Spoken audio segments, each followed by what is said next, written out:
ओम शांति। जीवन आनंदमय बनाने के लिए दो शब्द के मायने बहुत महत्वपूर्ण हैं। दो शब्द के मर्म की महीनता को समझ लेने पर जीवन सुखमय बन जाता है, खुशहाल बन जाता है। वो दो शब्द हैं, पहला एक्सेप्ट और दूसरा एक्सपेक्ट। हम इसे समझते हैं कि कैसे हमारे जीवन में इन दो शब्दों का गहरा प्रभाव है। एक उदाहरण से समझेंगे। एक बार हम लोग आनंद भाई के घर गए। वो मेडिटेशन करके अपनी पत्नी पर गुस्सा कर रहे थे। हमने कहा, क्या हुआ? अभी तो आप मेडिटेशन करके आए। तो आनंद भाई ने कहा कि जब भी मैं मेडिटेशन करने बैठता हूँ, उसी वक्त मेरी पत्नी अपनी बहन को फोन करती है। इतने में ही बाहर सब्जी बेचने वाले का जोर जोर से आवाज आ रहा था कि सब्जी ले लो, सब्जी ले लो।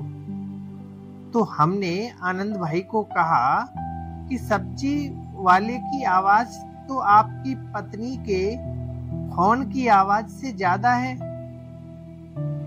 तो सब्जी वाला आवाज तो करेगा ही सब्जी बेचने के लिए, तो आपको उन पर गुस्सा नहीं आया? पत्नी के फोन की आवाज कम थी, फिर भी उस पर आपको गुस्सा आया। वही सब्जी वाले पर गुस्सा क्यों नहीं? क्योंकि हमने पत्नी से एक्सपेक्ट किया कि वो मेडिटेशन के वक्त फोन ना करे, डिस्टर्ब ना करे, जबकि सब्जी वाले को हमने एक्सेप्ट किया। यानी पत्नी मेडिटेशन के वक्त धीरे से भी बात न करे, यह अपेक्षा रखी, और सब्जी वाले को हमने स्वीकार किया। यहाँ समझने की बात यह है, गुस्सा आने की वजह यह है कि हम पत्नी से अपेक्षा करते हैं कि वो उस वक्त पर बात न करे।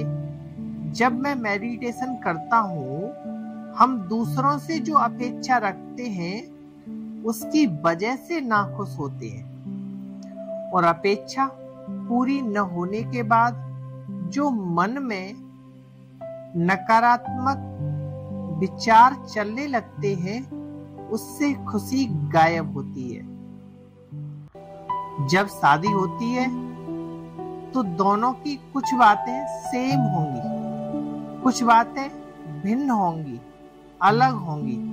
मतलब दोनों के संस्कार और स्वभाव अलग अलग होंगे। जैसे आत्माएं ऑन जर्नी है ना, सभी आपके साथ उनका रोल ये है।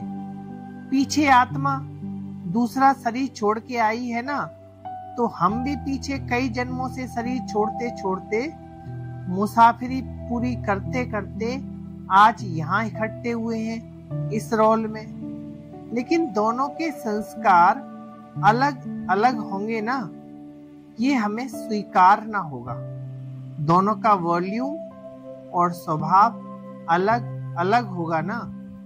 चलिए और एक उदाहरण से इसे स्पष्ट करते हैं। मान लो आपकी पत्नी ने आपके लिए बहुत अच्छा स्वादिष्ट नाश्ता बनाया और आप टेबल पर खा रहे हैं। उतने में पत्नी ने कहा कि नाश्ता कैसा है? ठीक है ना? अच्छा बना है ना? तो आपने कहा, है तो बहुत अच्छा, लेकिन मेरी माँ के हाथ का बनाया हुआ नाश्ता इससे भी अच्छा होता है। बस इतना कहकर वो तो दफ्तर चले गए। यहाँ पत्नी ने ये एक्सपेक्ट किया, अपेक्षा रखी कि मुझे एप्रिसिएट करेंगे कि मैंने कितना अच्छा नाश्ता बनाया है। एप्रिसिएट करना तो दूर, कुछ बोला तक भी नहीं और चले गए। इस अपेक्षित रेस्पॉन्ड की आशा की पूर्ति न होने पर सारा दिन उनके माइंड में वही बातें चलती रही। मैं कितना भी अच्छा भोजन बनाऊं, उनको कदर ही नहीं है।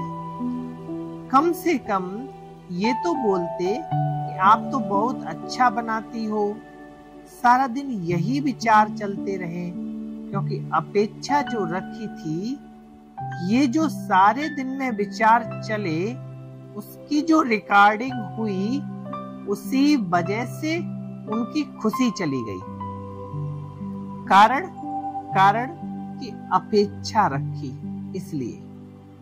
अब आप समझ गए होंगे ये दो शब्द उनके और हमारे जीवन में कितने गहरे ताल्लुक रखते हैं।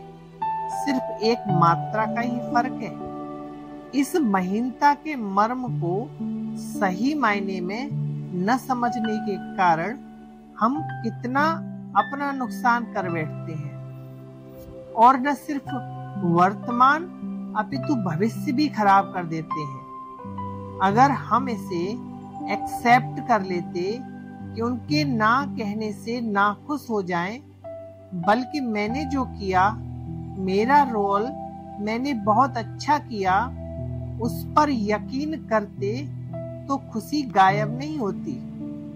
क्योंकि आज हम इस शरीर में हैं, कल इसे छोड़ दूसरा शरीर धारण करेंगे, और हम यहाँ से जो रिकॉर्डिंग करके जाएंगे वो आत्मा के साथ जाएगा।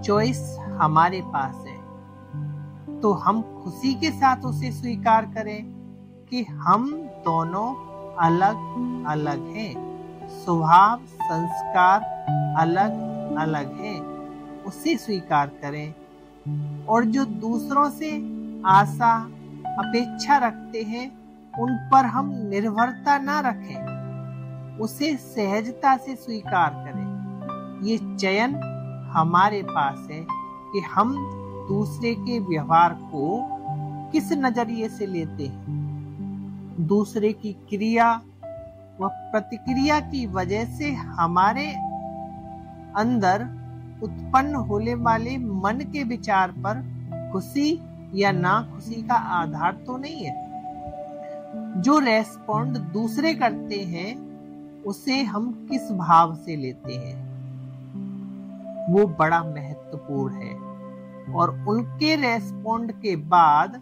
हमारे मन में उत्पन्न प्रतिक्रिया के रूप में चलने वाले विचार पर निर्भर है। हम दोनों अलग हैं, तो प्रतिक्रिया भी अपेक्षाकृत अलग होगी ना। ये हमें स्वीकार करना ही होगा। यही वास्तविकता है खुशी को बनाए रखने के लिए। अच्छा, ओम शांति।